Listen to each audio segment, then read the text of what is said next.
Kita mau belajar tentang hukum Hooke. Kemudian untuk yang slide pertama, apa sih perbedaan antara benda elastis dan tidak elastis? Jadi untuk benda-benda yang elastis, itu semua benda yang akan kembali ke bentuk semula ketika mendapatkan gaya. Contohnya adalah karet, spons atau pegas. Tetapi ketika benda-benda itu tidak kembali ke bentuk semula setelah mendapatkan gaya, contohnya plastisin atau plastik, maka disebut dengan benda yang tidak elastis. Oke, kemudian lanjut lagi ke sini, kita masuk ke tegangan. Oke, jadi karet yang ditarik dengan gaya yang berbeda itu memberikan tegangan yang berbeda pula. Nih rumusnya seperti ini. Jadi tegangan itu sama dengan gaya dari luar dibagi dengan luas permukaan. Ini rumus dasarnya. Jadi semakin besar luas penampang ini, semakin besar nilai di bawah, itu maka semakin kecil nilai tegangan. Oke, semisal Ken mau memberikan contoh. Kita anggap untuk gaya yang pertama dengan gaya yang kedua itu sama, tetapi kita memiliki luas penampang yang berbeda. Semisal luas penampang yang pertama katakan 2, luas penampang yang kedua katakan 5. Nah, ini gayanya tadi Ken beri 10 saja. Berarti tegangan yang dihasilkan atau untuk yang pertama itu berarti 10/2 ketemu 5, sedangkan untuk yang kedua itu 10/5 ketemu 2.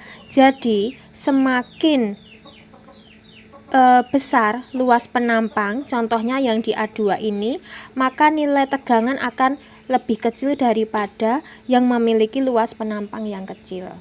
Itu maksudnya. Kemudian kita masuk ke regangan. Keregangan ini rumusnya, jadi regangan itu semakin panjang pertambahan panjangnya, maka semakin besar pula regangannya. Dengan rumus E sama dengan delta L, ini adalah pertambahan panjang setelah diberikan gaya dibagi dengan panjang mula-mula. Ken anggap L0. Ini adalah rumus dasar dari regangan. Konsepnya itu sama dengan cara menghitung rumus tegangan tadi. Konsepnya di sini. Kok bisa semakin kecil panjang mula-mula? Jadi di sini nilainya semakin rendah, maka hasil pembagiannya pun juga semakin tinggi, sehingga jumlah regangan atau besar regangan semakin tinggi. Oke, itu untuk regangan. Kemudian kita masuk ke modulus Young. Nih.